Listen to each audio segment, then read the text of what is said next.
All right, your next question, yes, ma'am? Thank you, Your Honor. Amber, when we finished yesterday, we were talking about the Bahamas and the yacht and flying off in a helicopter. I'm going to just ask you to take a look at, Michelle, if you can bring up Defendant's Exhibit 1091.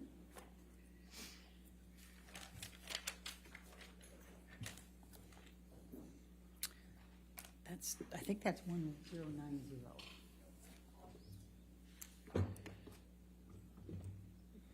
Scary that I would know that.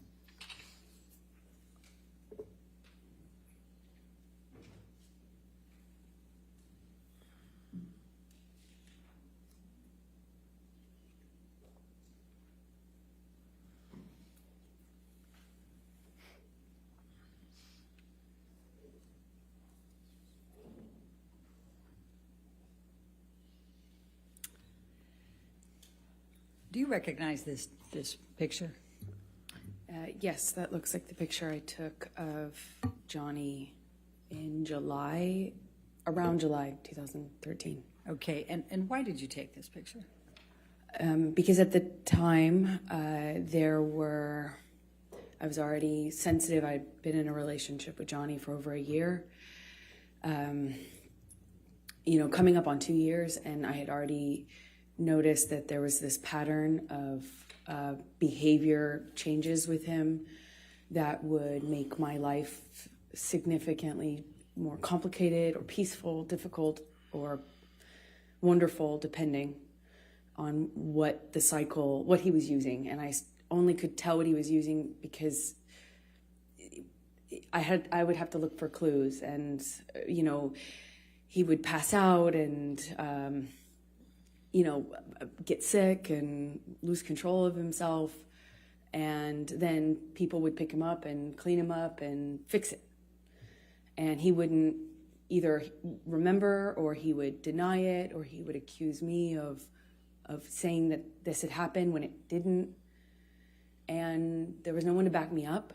There was just his employees and everyone who had been taking care of him, versus my word. And so I started to take pictures to say, look, this is happening.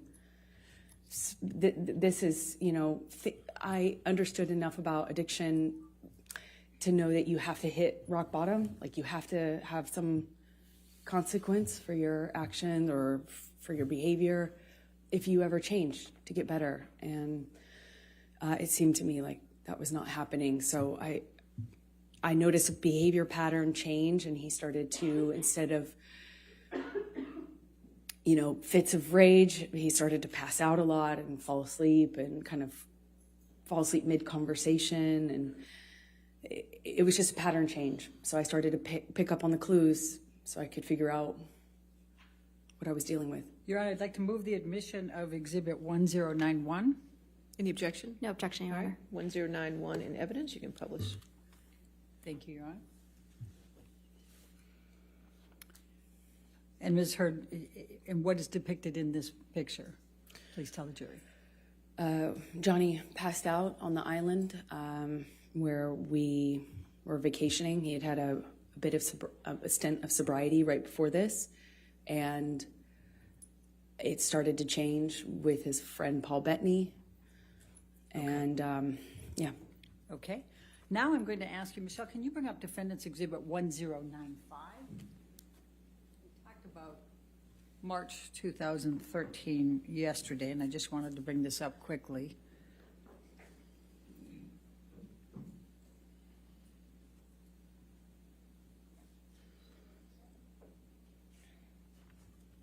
Do you recognize this picture?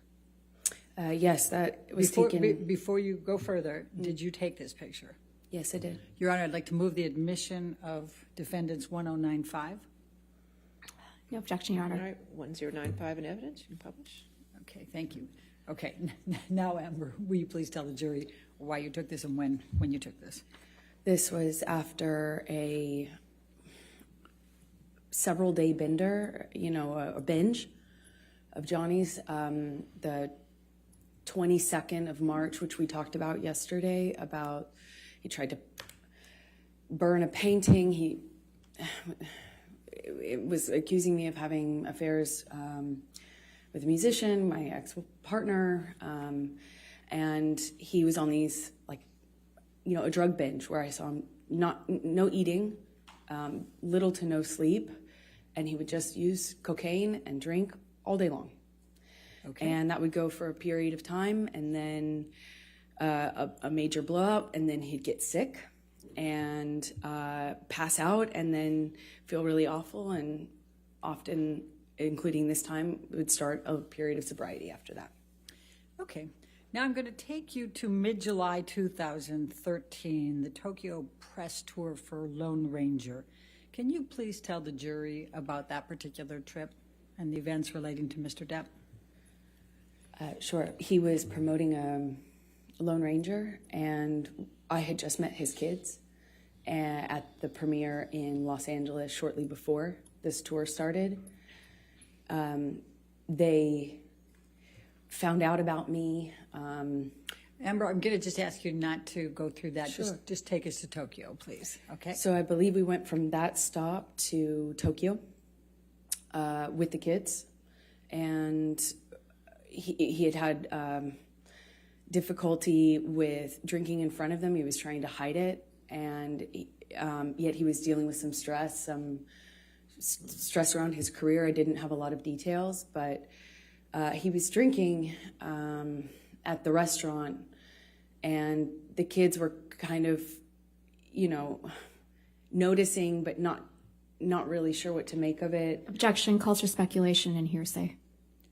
She didn't say what they said. I'll sustain us to the last Okay. part of the answer. Okay, please continue, but don't say what they said.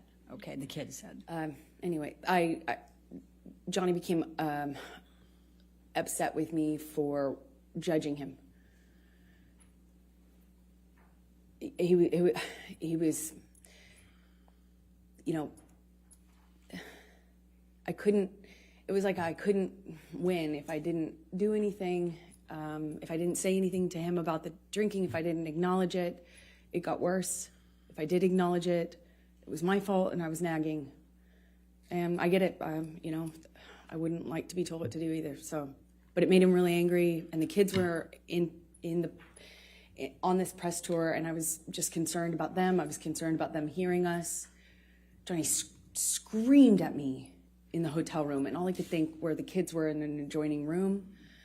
What if they could hear us? You know, I had just met them, and I didn't want them to think poorly of me and hate me, not knowing what was going on, you know, in our behind closed doors. I remember him, it was name calling, and he eventually passed out. Do you recall what names he called you? Do you recall what he said? I heard at this time nagging bitch all the time. Called me a cunt. He even said that he made a mistake with me, and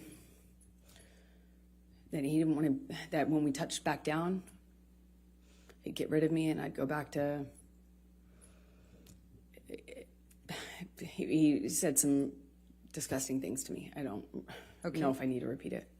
Okay, let's go. Michelle, can you bring up Defendant's Exhibit 1090? You indicated, I think, that he passed out at the end of that. Did you take this picture? I did. Okay. Your Honor, I'd like to move the admission of Defendant's Exhibit 1090. No objection, Your Honor. All right, Thank you. 1090 in evidence, you can publish. Thank you. And where was Mr. Depp when you took this picture? He was passed out with his head in a table in the hotel room, in our hotel room, not the kids' hotel room, in Tokyo, on that press tour. All right. Now I'm going to take you to August 2013. What, if any, discussions did you start having with Mr. Depp about moving in with him? Well, after this, I was getting close to his kids, and he had a stint of sobriety shortly after that, and it felt really good again. And shortly after that, he started suggesting that I let him rent my apartment for the vultures. That's what he called the press. And he said now that we were like a known couple, now that it was out in the press, that my apartment wasn't like safe effectively for me. And I had a modest apartment in Los Angeles. And so he started saying I needed to have security on me, or we'd rent out the neighboring houses because of the vultures. And it was a conversation, and then that conversation evolved into I should move in with him. Always wanted me to go with his security guards, wanted me to have his credit card. Obviously, I wouldn't accept that, but the conversation about moving in became, hard to resist because I was increasingly becoming a part of his life, and also loving his family and feeling like, more stability would mean more stability with him and his struggles with drug and alcohol use. And I thought I would minimize some of the jealousy and insecurity that he had. It was hard for me to justify working. Every audition, every meeting, every script I got was a negotiation or a fight. I had to justify it like as if I was saying, hey, let's have an open relationship. It was, and I thought that would be minimized if I could make him feel more secure. By, if we live together, certainly there would be more security, right? And that was my reasoning. So you talked about still reading scripts and things. What, if anything, did you do differently in terms of pursuing your acting career? Well, I've always been really independent, and I've never imagined not working. I've worked from the earliest time I can imagine. I come from, parents who worked until they literally couldn't anymore. I never imagined myself having to explain my job or justify my job, but I did, and I am independent, and I see myself as independent and strong-willed, and I had to bargain. Every time I'd get a script, it would be,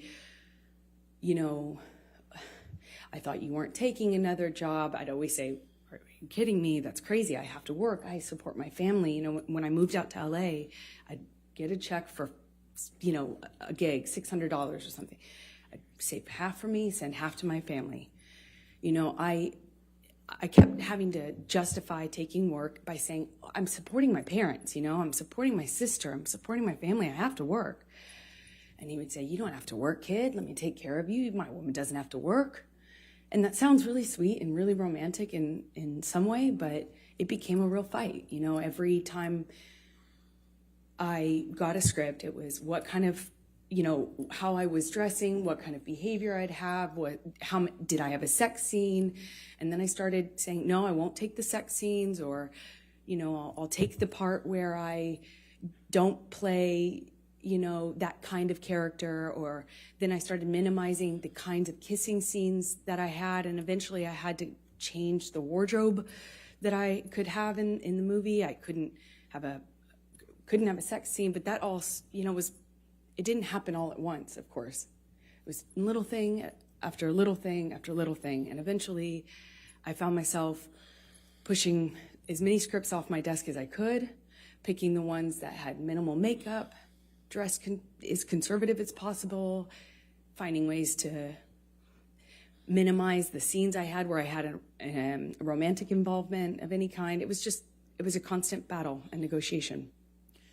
So let me take you back. Did you, as a result of your discussions with Mr. Depp about moving in, did there come a time that you did move in with him? Objection leading. Overruled. Thank you. Yes. Please, and let me ask you this. You've talked about penthouse, we've heard a little bit about penthouse appointments and suites. Could you just explain to the jury the different places that Mr. Depp had in Los Angeles and what they were called, just so we have some context here when we're going through all this? It's a little confusing, I imagine. He had about, I think, 4 or 5 mansions in this beautiful, border of Beverly Hills and West Hollywood. And they were all in a cul-de-sac, and we called it Sweetser, because that was the name of the street. And there 5 houses, I think 5 houses, it could be 4, all, effectively, he had the whole street. Then he had about 5 penthouses downtown on the same floor of the Eastern Columbia building, which you've heard about, the ECB. And Sweetser was, Johnny's kingdom. One of those houses was like a whole house was his man cave. It was a studio, and it was where he made music and hung out. And we spent some time in there, but that was effectively Johnny's, place. And then there was the downtown places, and they were effectively empty save for some furniture and one of Johnny's friends, Isaac, who you met, and he lived there some point before Johnny and I eventually decided to move in together. Let me just stop you there. I just want to make sure we're clear. Are we talking about the penthouses, or are we talking about Sweetser? For where Isaac lived in the penthouses. Okay. The rest of them were pretty much empty. And my best friend, who I was very, very, very, very close to, went through a breakup, and he very kindly insisted on moving her into this penthouse. And of course, she said no for the first few times, but he insisted and said they were empty, and he would love to have her move down there. And he very kindly moved my best friend downtown. Problem is, Rocky? Yeah, okay. Rocky Pennington. But the problem is it's like 30, 45 minutes from West Hollywood, where my place was, which we call Orange at the time. Okay. So when did you move into the penthouses? Shortly after he moved Rocky, my best friend, into the penthouse. So she was in one of these empty-ish apartments, and somewhere around that time, I think it took me some time, actually, but after that, I eventually agreed to move in with him and give up my place, although that made me pretty nervous, to be honest. But we were in this relationship that was very serious, and we were constantly traveling. Also, as another part of it, is we were in LA for a matter of days or weeks. I'd go do a job, he'd go do a job, I'd come back for a photo shoot or a red carpet, go on a location, go visit him on a location. And there was an incredible amount of travel and movement. So we weren't really, again, living the day-to-day that you might normally with a partner, where you have a home and you move in together and you have one home. We didn't have that. It was okay, very different. I'm going to take you to September of 2013. What were you filming at that time? London Fields? Yes, that's right. Okay. I was filming London Fields. I just started. All right. And did there come a time that you became engaged to Mr. Depp? Well, yeah, it was difficult because in that role was a very difficult role. I mean, every time, every scene that involved sexuality or romance was like, I'd look at that on the page and it felt like I'd feel my gut tighten because I knew it was going to be an issue. But Johnny dropped me off. I gave him the script. I sent him pictures of what I was wearing in my wardrobe fittings. I sent him everything. I shared my script with his team, and the fighting eventually kind of minimized. It was clear I was going to do this job, and I told myself I had to do this job. And Johnny had to go to London, I think, for some pre-production stuff for a movie he was going to do a smaller part in. I think it was called. I think this was Into the Woods, is my best guess. So he dropped me off in London, and when he dropped me off in London, we had a few days at this hotel that we first consummated our relationship in, as when we were on the London press tour, and our relationship developed. That was the same hotel, and we were in this same room, which is Johnny liked to be in the same room. And it was really sweet. He got down on one knee and said, I want you to be my girl forever, my woman, my girl. I want you to be the rest of my life. Say yes to me. He said he wanted to spend every day. He promised me that every day when I woke up, that I would wake up and he would make me smile at least once. And that would be his goal. And, I looked into his eyes and I saw my future, hope, like blind hope. I was so in love. It was one of the most, I can't describe that kind of joy, I thought, if we were married, then this is real. This is real. This isn't a thing of, this isn't chaotic. This will change. I had so much hope in that moment.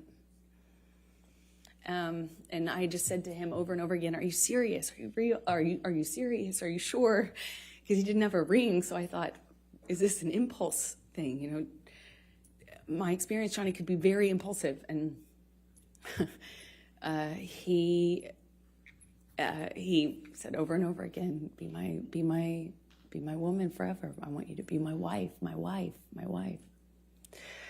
I, of course, cried, and we had a wonderful evening, and he left shortly after, and I was, the next day, I had to go to work, and I couldn't tell anyone, and I wasn't sure. Part of me was worried that he didn't mean it, or that he wasn't sure. I just didn't want it to be an impulse thing, so I didn't want to mention it. I didn't want to bring it up. I didn't want to.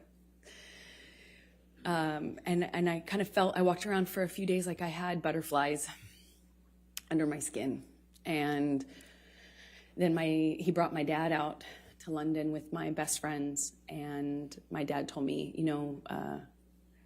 Johnny has asked me permission for your hand in marriage. And I felt like the luckiest woman in the world. So while you were filming London Fields and Johnny had gone back to L.A., what, if any, issues did you have with him on fraternizing with the cast? I'm going to ask, Michelle, can you pull up Defendant's Exhibit 188, please?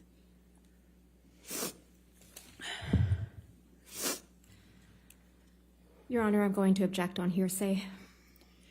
Your Honor, I'm going to, let's pull up 188A. I've redacted everything but what Mr. Depp says. All right, let me On just take a look 188A. at 188A. That's submission against interest.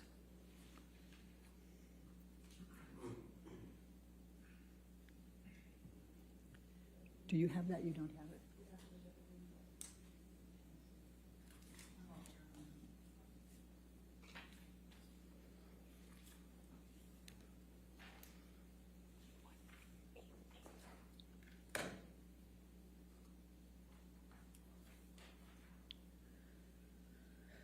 Give that a minute. While they're working on that, can you tell us what transpired between you and Mr. Depp when you wanted to do something with a cast member? So, as I said, he came to London for his own work and also dropped me off in London, where I had to be for a few months to film this movie. And he asked me to marry him. He brought my best friends and my dad out. They left.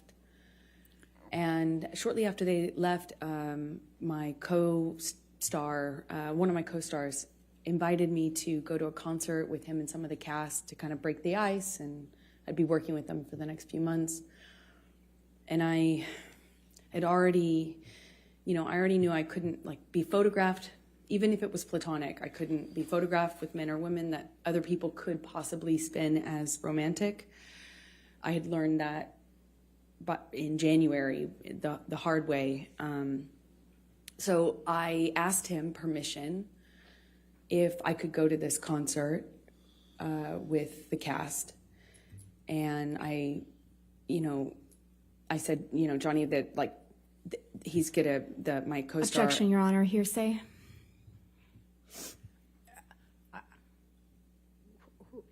Don't tell us what the co-star said. Just tell us what your communication was with Mr. Depp. Objection, hearsay. Her communications are hearsay. I'll sustain the objection. I'm not sure I understand. If you want to approach this. Yes.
That if I accepted the invitation and went out to a concert, that the engagement would be off, that the relationship would be off, and that I was foolish, naive, for thinking that people could invite me to a concert in a platonic way. I tried to say that it was fine. Objection, hearsay.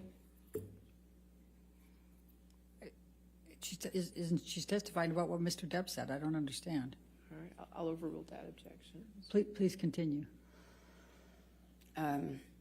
He said I was foolish and naive, that no one could invite me to.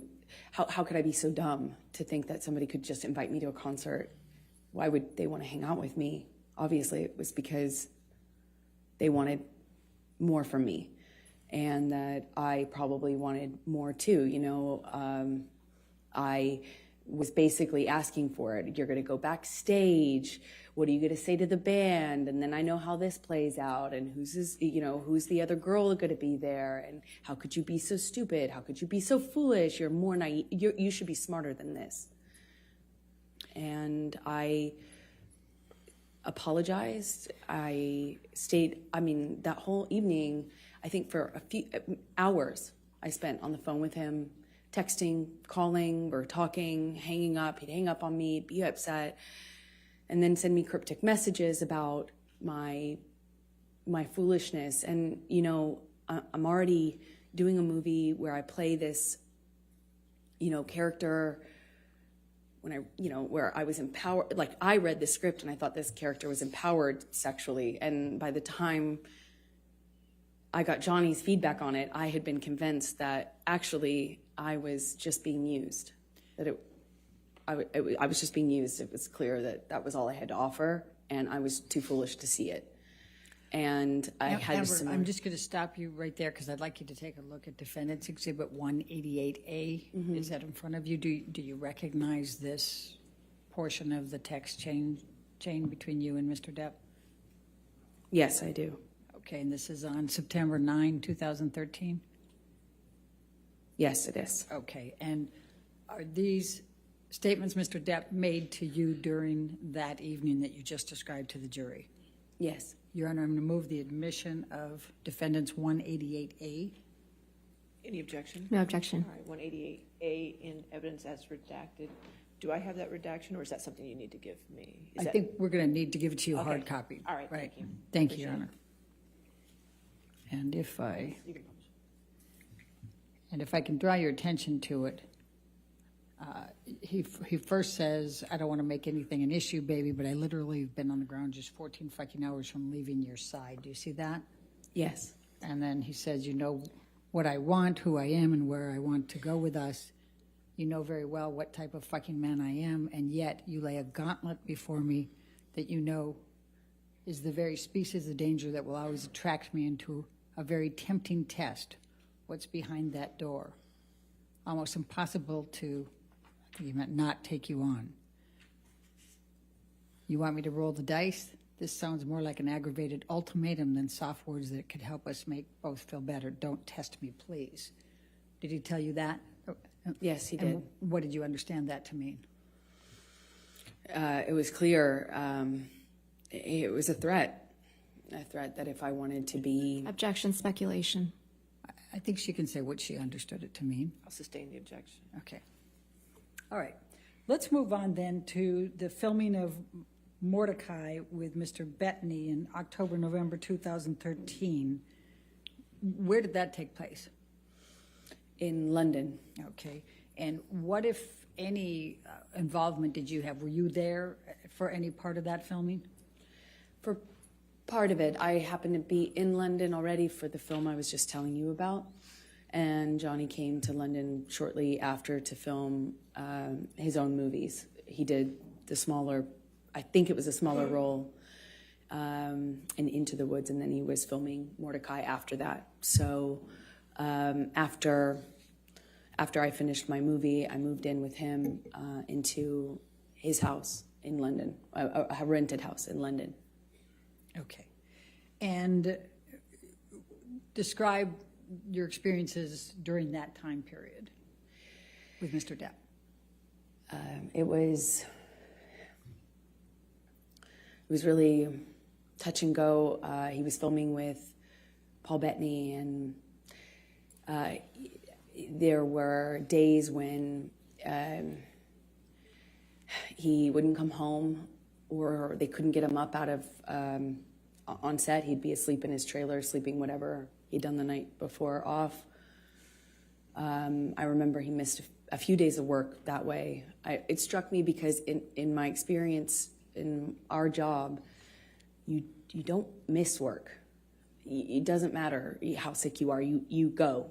You know, it's millions of dollars every single day they're filming, and I had not experienced someone who could effectively just control the set like that. You know, I mean, to that extent. And one day he didn't come home, and I was worried sick. I found out that he was in a hotel room with Paul Bettany. Objection, hearsay. Okay. Move forward. Because When he came home, they had to carry him home. Objection, hearsay. Did you see them I carry watched him? it. Okay. Go ahead. Okay, please continue. I watched. Actually, I was shocked that he could do it. One of the security guards carried Johnny like a baby into the house, and I looked at that, and I mean his boots were hanging over the security guard's arm, who had to negotiate getting through the doorway, carrying Johnny like this. And I watched this. His assistants and the other security guards shaking their head, you know, just shaking their head, acknowledging this is how bad it is. And I remember thinking, this has got to be it. Like, this has got to change. This is it. And he was understandably very, very sick for at least 2 days, is my recollection. And in that 2 days, I had a lot of conversations with this team. I won't say what they were, but I felt at that juncture very encouraged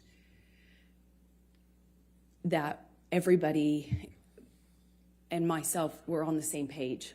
And I felt encouraged that we were in a new chapter, that Johnny had finally hit rock bottom, and finally he felt like changing for good. And I felt buoyed, supported by these conversations I was having with people that he was close to, that he trusted. November 2013, did you have any contact with Lily Rose that led to any discussions with Mr. Depp? Objection leading. Sustained. What, if any, communications did you have with Lily Rose in November 2013? Objection calls your hearsay leading. I'm asking what her connection was. I didn't ask what she I'm said. going to sustain the objection. If you want. Okay. November 2013, what, if any, interaction did you have with Lily Rose without saying anything she said? Objection hearsay. It's interaction, Your Honor. I'm not asking for what she said. If you can lay a foundation out. Okay. Did there come a time in November 2013 that you saw Lily Rose? Yes, they came to stay with us for some time in the winter. Yeah, around November, I believe, 2013. When you said they, who were you referring to? Johnny's kids, Jack and Lily Rose. All right. And was there a particular incident that led to a disagreement with Mr. Depp? Objection leading. Sustained. What, if any, interaction did you have with Lily Rose that led to an argument with Mr. Depp? Objection leading. That, what, if any? If we approach for a moment.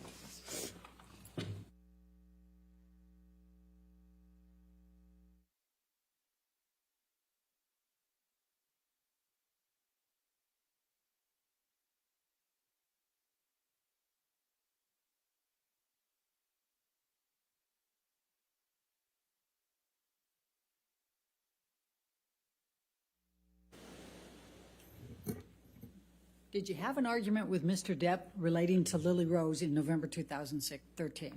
Yes. Can you please describe that? Well, I was, these kids were, I found them to be these beautiful, wildly intelligent little weirdos in the best way. They were, I was falling in love with them. And,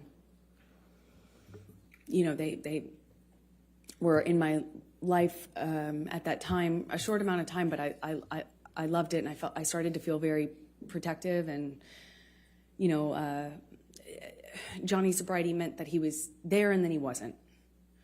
And the nature of our lives with the travel and work meant he was there and then he wasn't. And Lily Rose, at some point, had a crush on a. Objection hearsay and lack of foundation. I'll overrule for them. Thank you. Please continue. This argument happened because Johnny was. I didn't agree that this gentleman, it was a famous musician, over the age of 18, spent the night at the house, and I felt protective over Lily Rose and concerned. And naturally, they were not my children. It's not my place, and I understand that. I know it's a sensitive subject, so I understand why Johnny got so upset with me. But that and the introduction of the weed with his daughter, she was so young, I just felt protective. Again, it's not my place. I understand that. And I made him really angry by weighing in on that. Okay. Did there come a time that there was a family engagement gathering? Well, we celebrated Thanksgiving out in London. The kids were there. There was a stint of sobriety following how sick he got on set with Paul Bettany after one of his drug binges, and he kind of just came alive again. You know, he even like played a prank on me about having like relapsed when he hadn't relapsed. You know, I started to kind of feel that with the kids being around. I did think that maybe this was it. We were on a good path, meaning to sobriety, that this was it. And our life was peaceful for a minute. You know, it went back to being wonderful. There were these moments that just felt so wonderful. Objection, Your Honor, non-responsive. All right. I'll just sustain the objection. Okay. Take us to the engagement. There was this engagement party, correct? Then, yes, come Christmas of 2013, Johnny had rented this beautiful mansion in Malibu on the beach. It was gorgeous. And he brought my family out, and his family was out, obviously, in LA. And we stayed in this rented mansion, and we're all together for the holidays. And one evening, we were going to his mother's house. His mother, who you've heard about, was older and sick, but at home being cared for. And one evening we're going to have dinner, Christmas dinner there with her around the time of her birthday as well. And my best friend said, "You should." Objection, hearsay. Sorry. It wasn't offered to prove the truth of the matter, but go ahead. Go past that. What did you do? We went to Betty Sue's house, his mother's house, and Johnny proposed in front of our families in this big, surprise. He surprised me, got down on one knee, and I cried and hugged my mother and hugged his mother, and he gave me this enormous diamond ring, and it was a nice time. I'm going to take you into January, February 2014. You employed a woman named Kate James, is that correct? Objection, leading. What, if any, relationship did you have with Kate James? She was my assistant at the time. I hired her sometime in 2012 and had as minimal contact with her as I possibly could. So. And why is that? She was difficult, troubled, and inconsistent. She drank on the job and stuff like that, and her behavior was Objection, relevance. horrible. She's already testified. Kate James has testified, and I think the bias, we can... All right, I'll allow that. Go ahead. Thank you. Okay. Please describe for the jury what job responsibilities Kate had and how you communicated with her and kind of how that worked. Objection, compound. Overruled. Thank you. We had minimal person-to-person interaction because I was hardly ever in LA. If I was there for a few days at a time. And Johnny and I kind of lived in this insular bubble anyway when we were together. But we would send emails, texts, and a lot of voice memos, voice notes. And, if I found that if I said, Kate, you left the car running with your doors open and your kids in the car on the street. You Objection, need to move hearsay. She's not testifying. She's testifying about context. Sustain the objection. Next question. All right. I'm going to ask you to take a look at Defendant's Exhibit 209.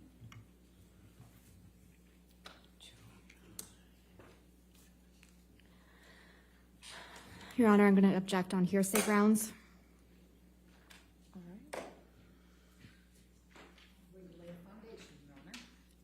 It's still hearsay. May we Ms. Hurd, approach? did you, may I lay the foundation first? Ms. Hurd, did you communicate with Kate James by email in the ordinary course of your business? Yes, I did. Okay. And I'm going to ask you to take a look at Defendants 209. Is this a communication that was between you and Kate James that was in the ordinary course of business with her as an employee? Yes, it is. So, Your Honor, I'm going to move the admission of Defendants Exhibit 209. Business records exception. Still hearsay, Your Honor. Business record exception gets the business record, but it's hearsay. If there's hearsay involved inside the business record, there's still objection to hearsay. Your Honor, the business records exception, I mean, I don't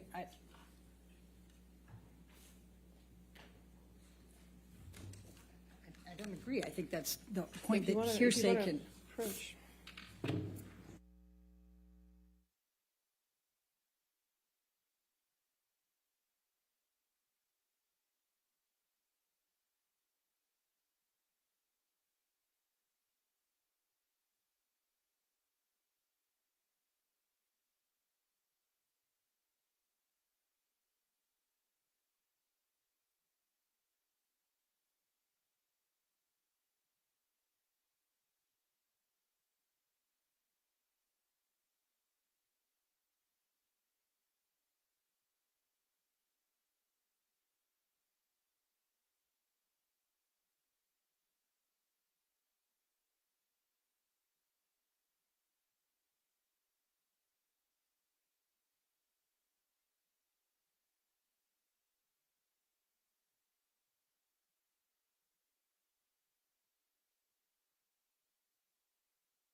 What, if any, communications did you have with Kate James about your issues with Mr. Depp?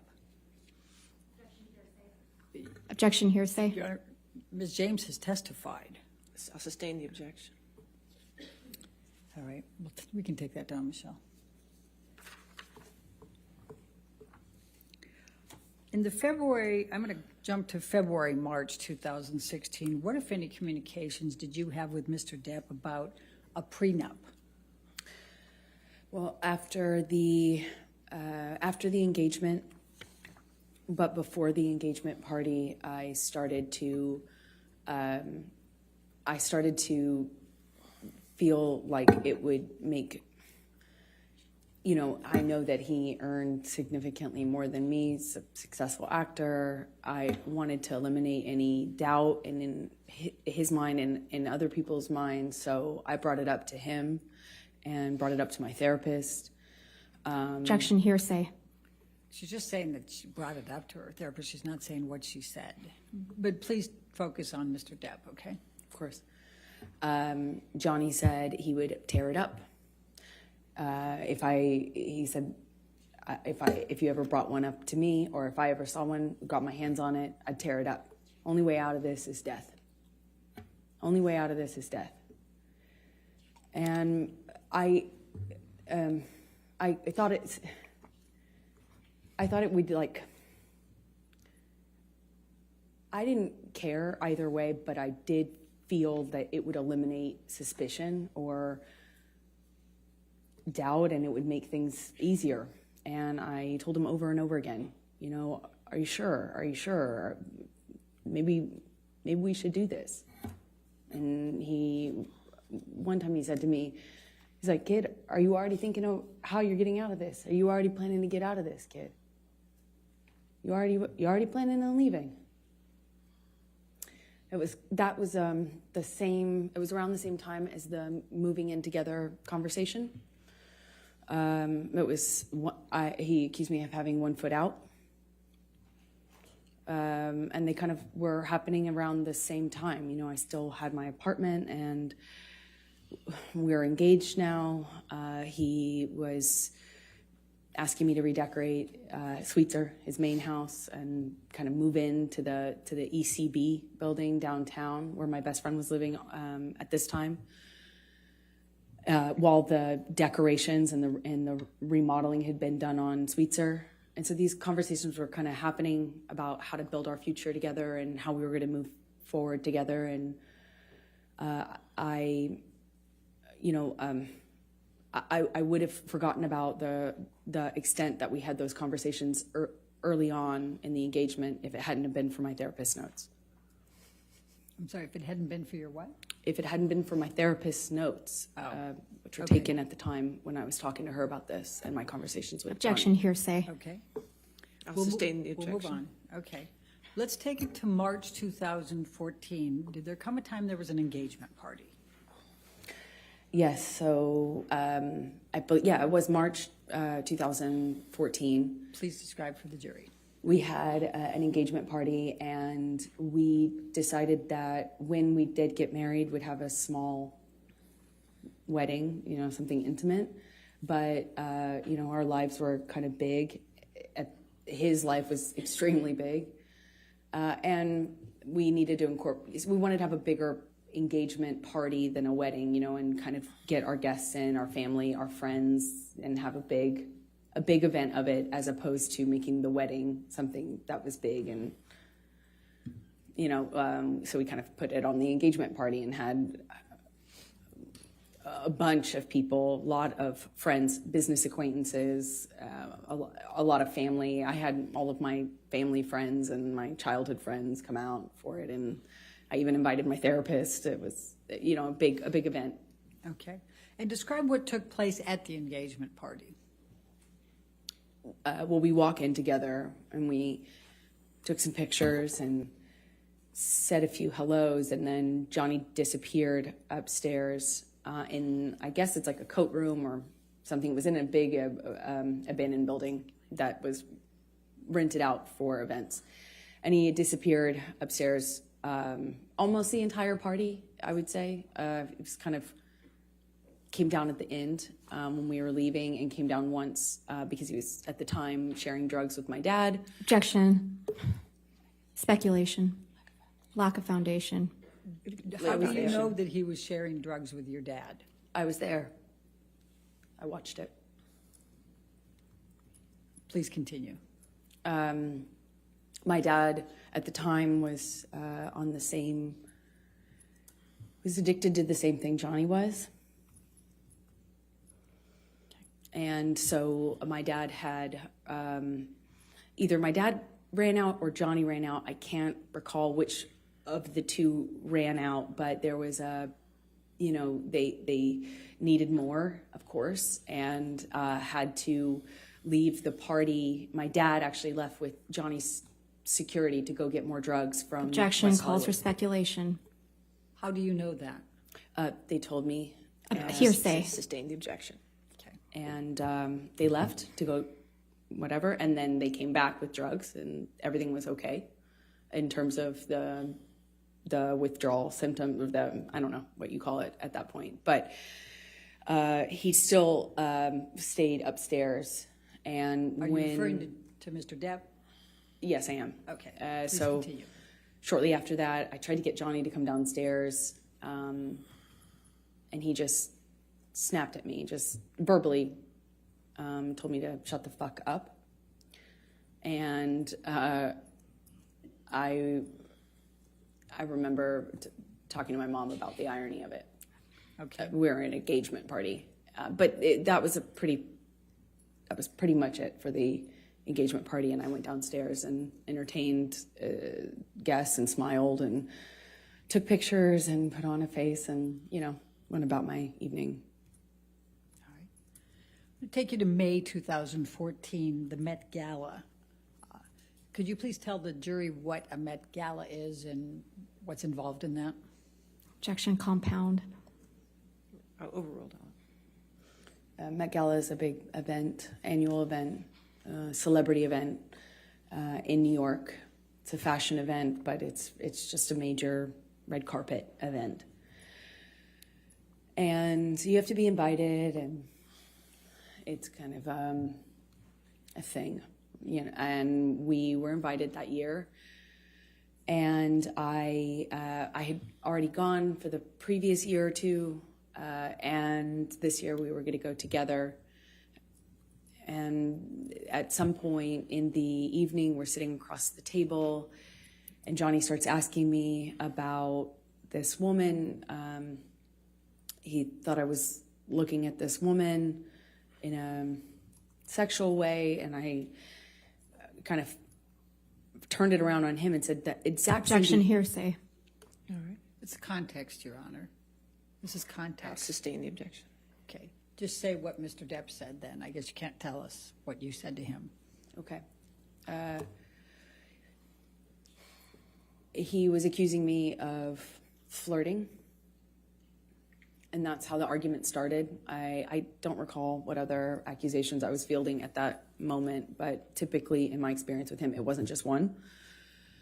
So you'd make a point, and then he would go on to a different accusation. But I remember that what started it is this accusation that I had been flirting at this event. We get back to the hotel room, and Johnny shoves me and kind of grabs me by the collarbone area, like not really my neck, but top of my neck, above my collarbone, below my neck. I think at that point when we were still in the living room, I shoved him back, but I don't really recall too many specifics. I remember he threw a bottle at me. It missed me, but it broke the chandelier. And at some point, I remember maybe this was the shove that I was talking about, but at some point, Johnny and I are in a struggle in the living room, and he kind of like shoves me down on the sofa, and I get up, and I'm trying to get him off of me, and it's just stronger than me. I don't know how else to describe it. And at some point, he just whacks me in the face.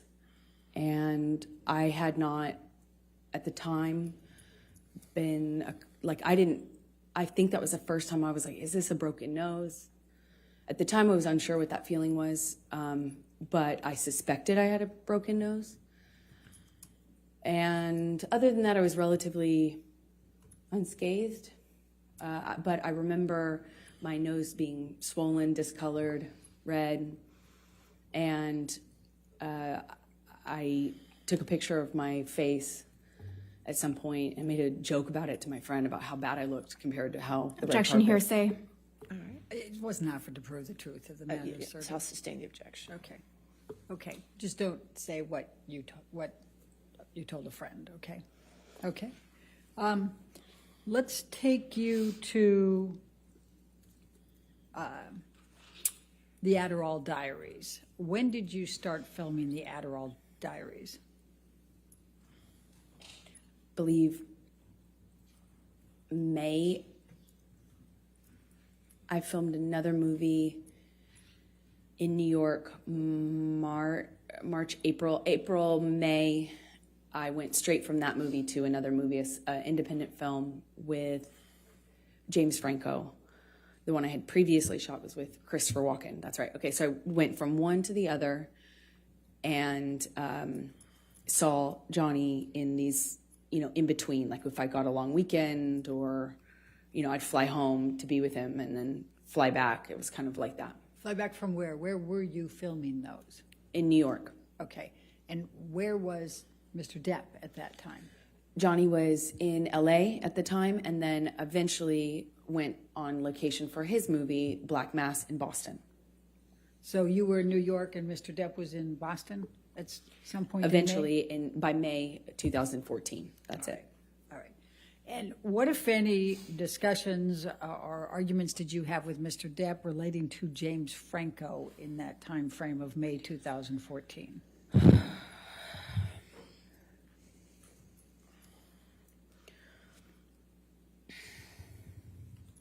It's a nightmare.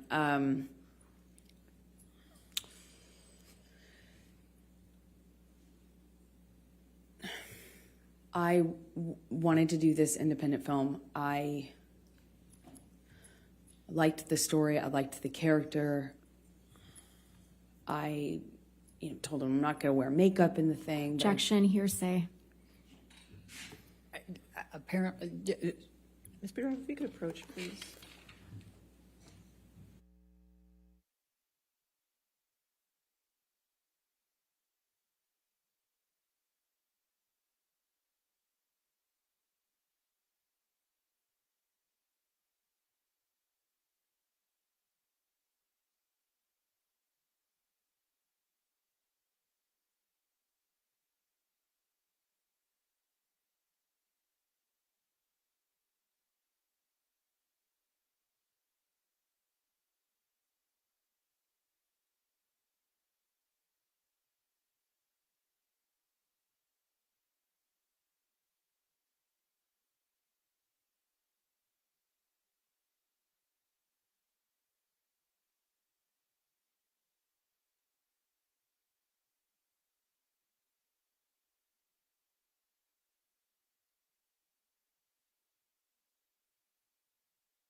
so tell the jury what Mr. Depp said.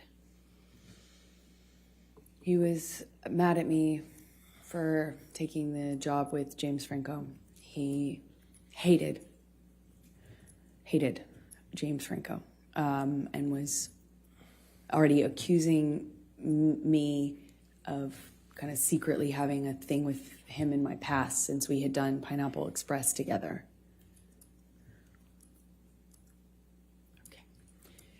So I'm going to take you to the Boston plane incident. We've heard about that earlier, May 24. Can you please describe for the jury what took place on May 24 relating to the plane incident? Well, I had spoken to Johnny, he's in Boston, I'm in New York, and I spoke to him.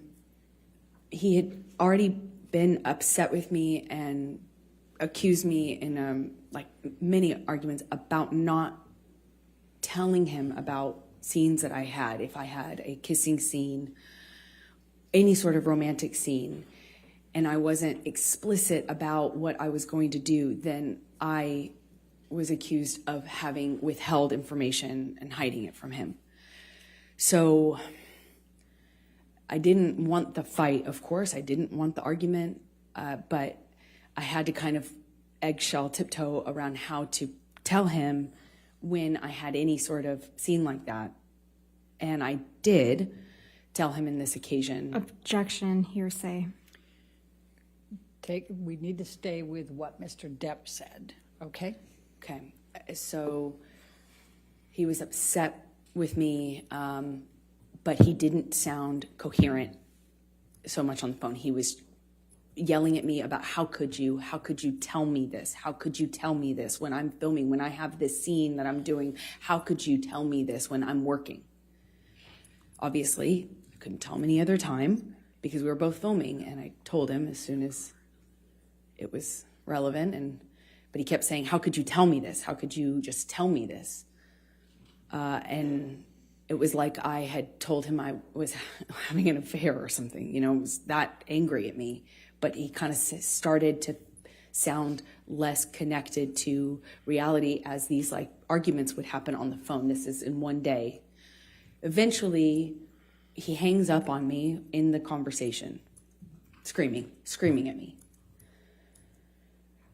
I talked to his assistants. I won't say what they said, but I had conversations, and felt encouraged that I could continue on with the plan, which was for me to get on the plane, go to Boston, pick him up, and we would go back to LA for his daughter's birthday. I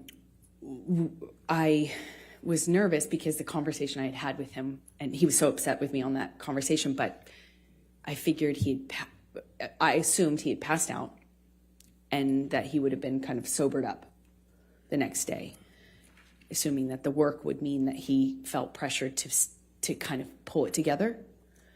And I get on the plane. He sent the plane, so I assumed he's not that mad at me.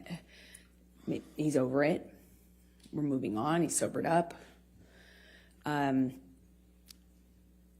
had been a lot of talk about a sober plan, like a full detox, a full recovery, a doctor, a whole plan.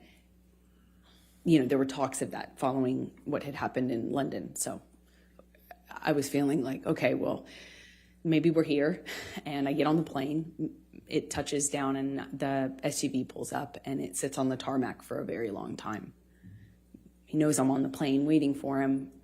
So I kind of started to anticipate that things weren't as I hoped, meaning that he was sober and had slept it off. And I'm sitting on the plane for a very long time waiting for him, and he finally opens the door, and I see him get out of the SUV, and I can guess by how he's moving, how he's walking. I didn't realize at the time I had already become really sensitive to these little changes because my life changed depending on what he was on. And he gets on the plane, and I just knew in every cell of my body something was wrong.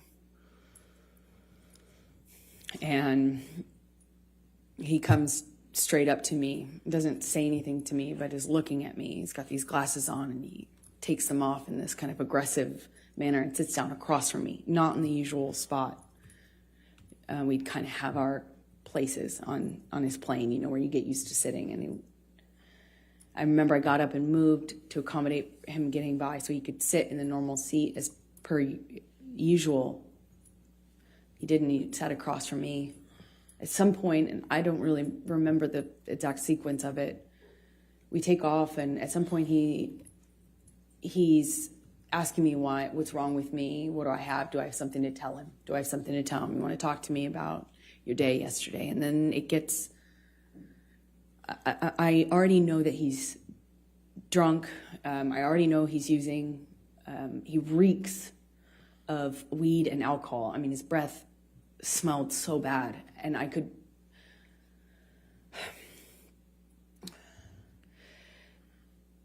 I could anticipate that there was a no-win situation here. There was no me talking myself out of this or talking him down or any, you know, a lot of my arguments and my involvement in them are me trying to diffuse by explaining or Objection, non-responsive.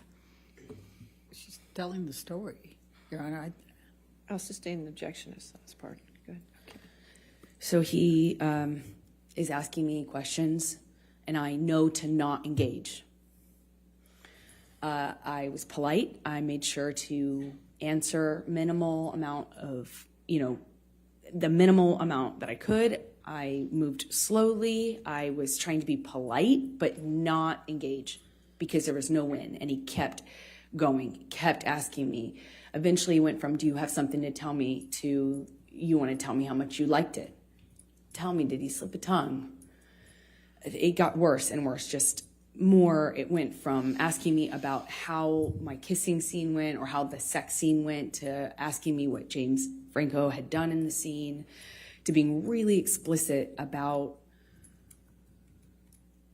my body. He was talking about he was saying really disgusting things about my body, about how I liked it, how I responded. And then he started just straight up taunting me. I know you liked it. He called me a go-getter. He called me a slut in front. And also this is happening with security and his assistants on the plane. And I remember I felt, I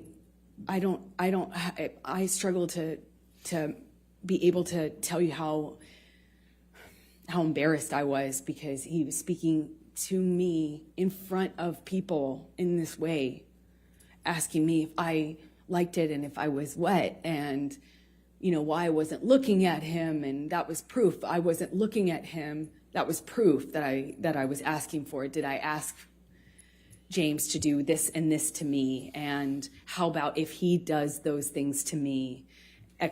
Insert sexually explicit descriptions of what he accused me of wanting or deserving. And I, at some point in this, get up and move to the front of the plane. And I remember getting up so slowly.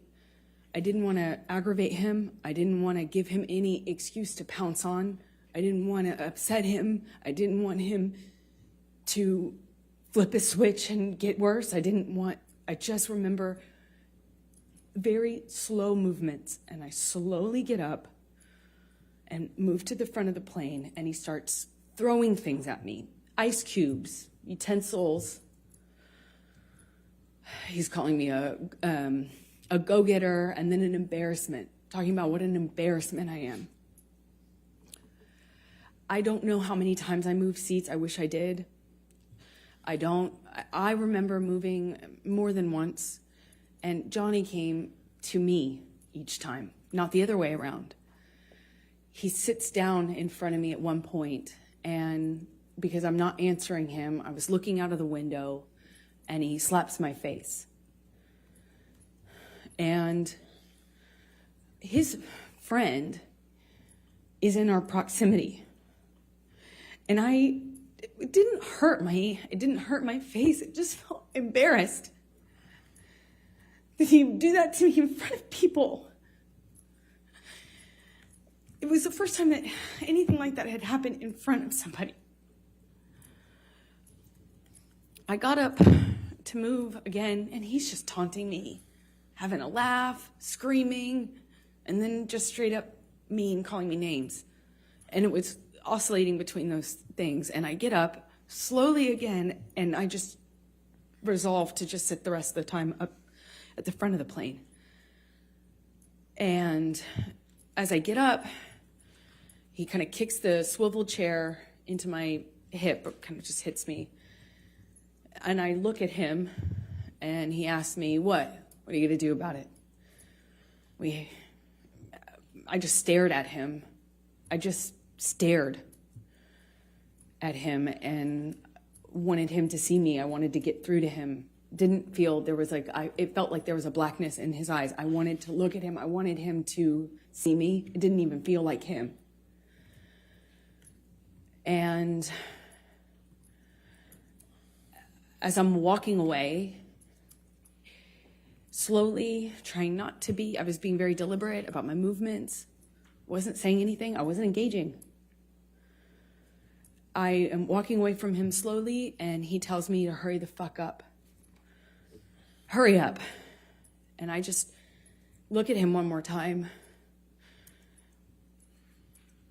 wanting to penetrate the monster to see the man that I love underneath that. The man I loved. And he tells me to hurry up again. And I pull my gaze away from him. I walk away from him. My back is turned to him, and I feel this boot in my back. He just kicked me in the back. I fell to the floor. I caught myself on the floor, and I just felt like I was looking at the floor of the plane felt like a long time. And I thought to myself, I don't know what to do. I can't believe he just kicked me. No one said anything. No one did anything. It was like you could hear a pin drop on that plane. You could feel the tension, but no one did anything. And I just remember feeling so embarrassed. I felt so embarrassed that he could kick me to the ground in front of people. And more embarrassing, I didn't know what to do about it. I got up and I walked to the front of the plane. I sat down and I just looked out of the window. And Jerry Judge Security and my friend both kind of under their breath asked me, "Are you okay?" Objection, hearsay. I spent the rest of the time looking out of the window. Sustain the objection. And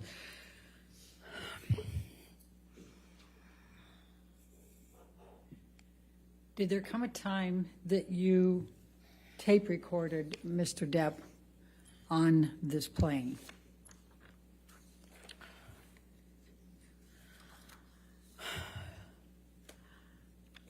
I want to sit here and say that I was telling myself I needed to leave him.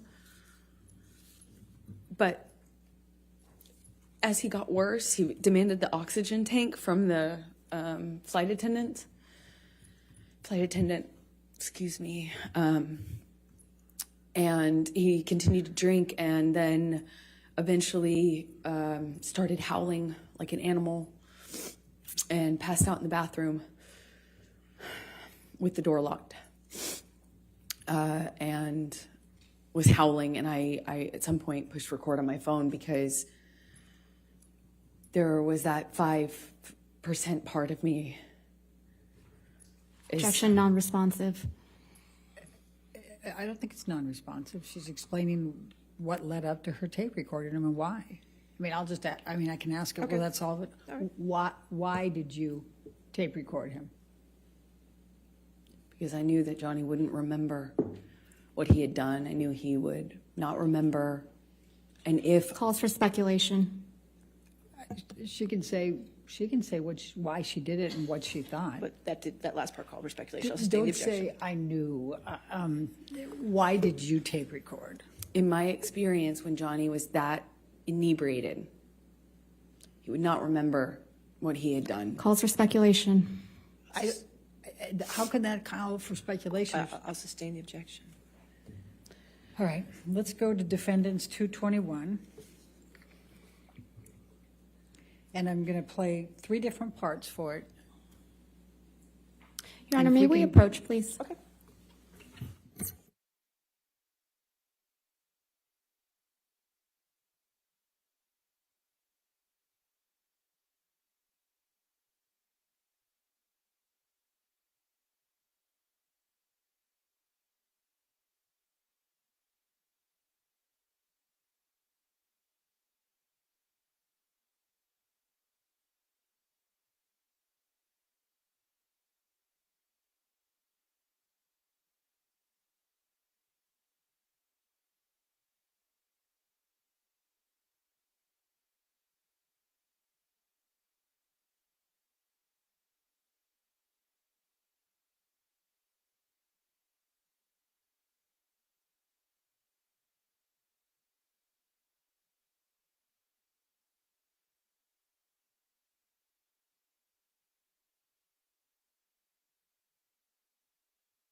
So we're going to start with 221, and we're going to call it A, and that'll be 0 through 1 minute.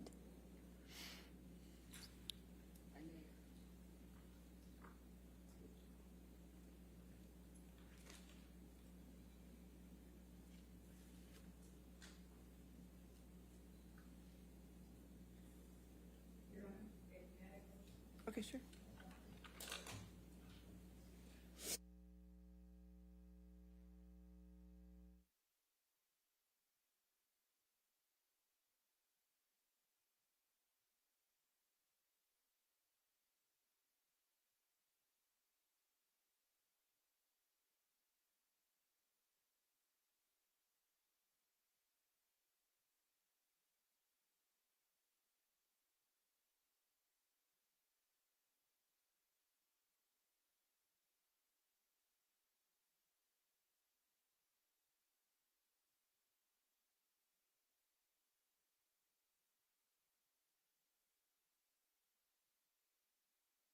The first one with 0 to 1 minute. And can we turn up the volume just, I mean, there's part of it that the noise of the airplane is a little bit loud, but to be able to pick up the noise. Keep an eye on it.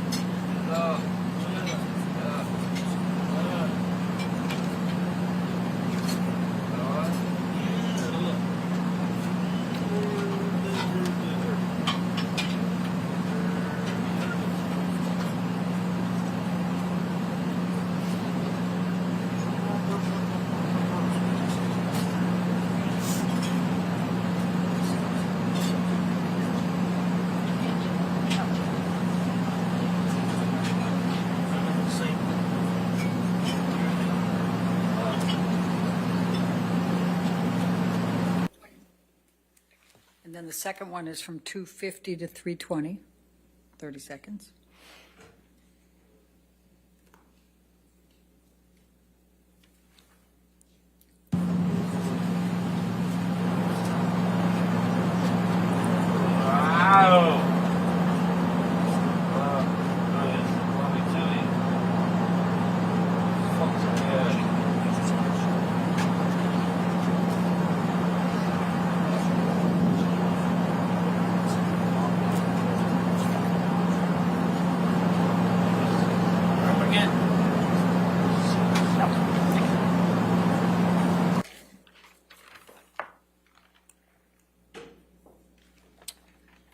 You, 221 is in evidence.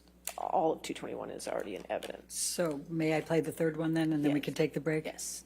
Thank can you. play- That would be at You can play 9. all of it if you'd like. That's fine, thank I you. think that'll torture the jury if I do that, Your Honor. 9:30 to 10, just 30 seconds more.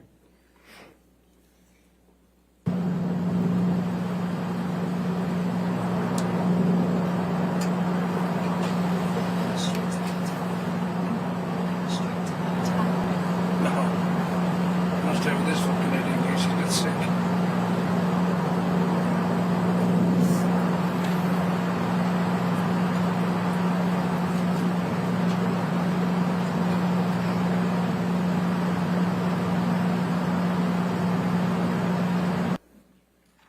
All right, and you're going to be changing gears after that, or do you have any more questions for this issue? No, I think this would be fine Okay, for a break. all right. Ladies and gentlemen, let's go ahead and take our morning break then. Just do not do any outside research and don't discuss the case with anybody.